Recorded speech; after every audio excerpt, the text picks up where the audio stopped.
Happy birthday to you. जय जगन्नाथ।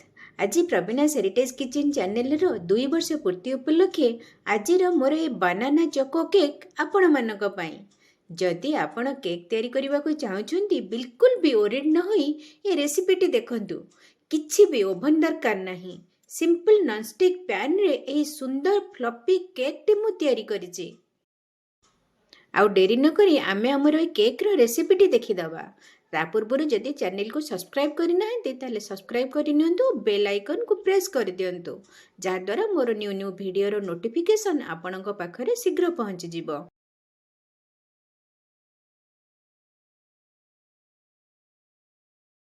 प्रथमे आमे दुईटी मीडियम साइज कदली नै ताकू एमती पीस पीस करी गोटे ग्राइंडर जार रे काटी नबा। फल भितर मते कदलीटी बहुत भल लगे। आपन को कौ फल भल लगे आपण कमेंट रे जणेबे। कदली काटिदेला परे मु इथरे नेची हाफ कप चीनी। चीनी और कदली को आमे ग्राइंडर जार ट्रांसफर करी गोटे फाइन पेस्ट तैयारी करी नबा। एठी मु फाइन पेस्ट तैयारी कर नेली। ए पेस्ट को वर्तमान आबे गोटे बाउल को ट्रांसफर करी नबा। कदली और चीनी को गोटे बाउल को ट्रांसफर कर सारा पर मुझे नहीं मैदा। मैदा एठी पूरा आमे नबा गोटे फुल कप रो मैदा। तापर आकु गोटे आमे गोटे स्ट्रेनर्स रे नबा। आउ मैदा सहित मु नेची 1/4 कप कोको पाउडर। जदि आपणक पाखरे कोको पाउडर नाही ताले आपण केवल बानाना और चीनी रे भी मध्य एमती तैयारी कर परिबे, बानाना फ्लेवर आसीबो। ता सहित मु गोटे टीस्पून नेची बेकिंग पाउडर आउ हाफ टीस्पून नेची बेकिंग सोडा। ये सब को आम स्ट्रेनर रे एमती चले नबा। जहाँ भी बिंडा थिबो ताकू एमती गुंड करी भल भाव में चले नबा। तापर मु नेची हाफ कप रो अल्प ऑयल नेची। तापर आमे ये सब को मिसेबा। देखंतु एठी मोर बैटरटी गाढ़ा हो गलानी। मु किछि भी क्षीर हेका किछि भी ऐड करनी। एठी एबे मु नेची हाफ कप क्षीर। आ क्षीर को मु अल्प अल्प करिकी ऐड करिवि, एका संगरे ऐड करिवेनी। आग अल्प ऐड करी मिसेबी, तापर पुणी आउ जतिक अच्छे ताकू ऐड करिकी मिसेबी। तामाने हमर गोटे कप मैदा रे हाफ कप क्षीर लागुचे। एठी मेजरमेंट ठीक से रखिले हमर केक टी बहुत बढ़िया हबो। हमर केक रो बैटर टी देखंतु रेडी हो गला। आ बैटर कंसिस्टेंसी टी मध्य मु देखौची हमर कंसिस्टेंसी एई भली हबा दरकार। वर्तमान आमे गोटे केक टिन को नहीं ताकू आग तेल ग्रीस करी नबा। चारिपटे भल भाव में ग्रीस करिबा। तापर बटर पेपर देई बटर पेपर ऊपर मध्य आमे टिके तेल को ग्रीस करी नबा, जेमिति हम केक टी भल भाव में बाहरी जिवो। बटर पेपर ऊपर तो तेल ग्रीस करदेले। बर्तमान आमे जो बैटर रेडी करके रखी से बैटर को आमे या ऊपर ढालिबा।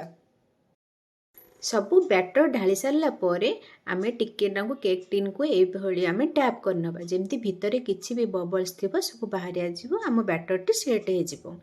एठी मु प्रथमरु non stick pan low flame रे हीट रे रखी देथिली। वर्तमान आमे कवर खोली ए केक टिन को आ ऊपर रखिबा आ कवर दबा। आ कुक करिबा लो फ्लेम रे 45 मिनिट पर्यंत। 5 मिनिट पर कवर खोली देखो हम केक टी पूरा फुली कि मो टिन टी पूरा फुल हो जाइए। आउ मु गोटे छुरी इंसर्ट करके देखौची, छुरी भी पूरा क्लीन आसुची। वर्तमान यही समय आमे गैस फ्लेम को ऑफ कर दबा और केक टी को पूरा ठंडा हवा पई छाड़िबा। आ ठंडा हला पर देखंतु केक टी केते सुंदर हेची। ऊपर गोटे प्लेट दे आमे ताको उल्टे दबा। आ केक टी केते भल भाव में इजिली बाहरी आसुची।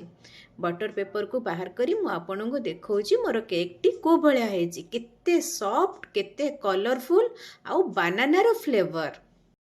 कौन देखिले तो केक टी केते बढ़िया हेची, पूरा सॉफ्ट सहित आउ कलरफुल भी। आपन को इच्छा हलानी ना करिबा पई ताहले जम्मा भी ओरिड न होई ए बळी केक तैयारी करंतु। आ जदि भल लागिला आपन को सांग मानक सहित मध्य शेयर कर दियंतु। मोर एभली केक रो रेसिपी जदि देखिबा को चाहउछंती वीडियो रो शेष रे तार लिंक अछि। आपण से लिंक को क्लिक करिके मध्य आहुरी केक रो रेसिपी देखि परिबे। हाँ, जदि आपण फेसबुक देखुछंती ताहले फेसबुक रे जाई मोर फेसबुक पेज को मध्य लाइक करि दियंतु और फॉलो करंतु। फेसबुक रे मध्य मोर ए केक रो रेसिपी टे आपण देखि परिबे। 2 वर्ष हेलानी आपण मानक सहयोग तो बहुत मिली। आशा करूची आगो को अधिक रु अधिक मिलिबो। सेथि पई आपण मानकु अनेक धन्यवाद।